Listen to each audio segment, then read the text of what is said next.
Hello friends, இன்னைக்கு வந்து ஒரு ஷாப்பிங்க்காக போயிருந்தோம். எதுக்காகனா, நம்ம நெக்ஸ்ட் டே வந்து ஈஷா யோகா மையம், அதுக்கப்புறம் வந்து ஊட்டி, பிளாக் தண்டர் இந்த 3 இடத்துக்கு போகிறதுக்காக நாங்கள் வந்து ட்ரெஸ் வந்து பர்ச்சேஸ் பண்ணுறதுக்காக திங்ஸு தேவையான திங்ஸ்லாம் வந்து பர்ச்சேஸ் பண்ணுறதுக்காக நாங்கள் கடைக்கு போயிருந்தோம்.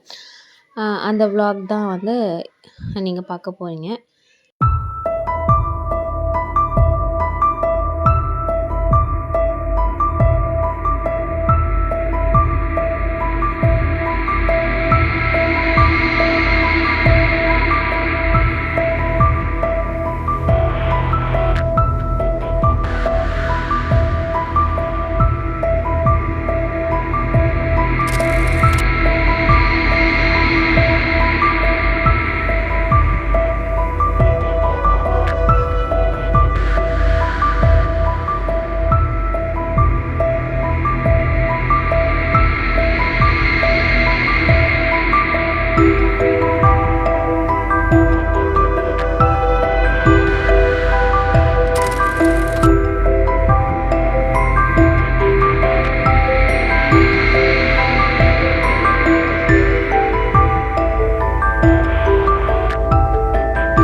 நெக்ஸ்ட் வீடியோவில் வந்து நம்ம கோயம்புத்தூரில் இருக்க ஈஷா யோகா மையம், அதுக்கப்புறம் வந்து ஊட்டி, அது நெக்ஸ்ட் வீடியோ வந்து பிளாக் தண்டர், இந்த 3 வீடியோவும் நெக்ஸ்ட் வரும். ஸோ வந்து நம்ம வீடியோ பார்க்கணுன்னா கண்டிப்பாக வந்து மறக்காமல் சப்ஸ்கிரைப் பண்ணிவிடுங்க, லைக் பண்ணிவிடுங்க, அப்புறம் ஷேர் பண்ணிவிடுங்க. பாய்.